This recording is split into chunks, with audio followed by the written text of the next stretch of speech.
Mga electrician dyan, ito na yung nahanap nyo, tamang splicing.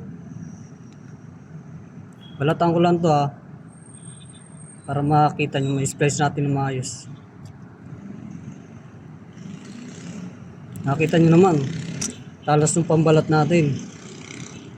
Mga lods, DIY lang yan Please lang natin yan. Karamihan kasi ayaw nila nung tinutupi pagka nag-i-splice. Yung iba naman gusto yung tinutupi. Ito, bawasan ko lang to. Katulad nito. Yan ang gusto nila. Pero para sa akin, ayoko ng ganito.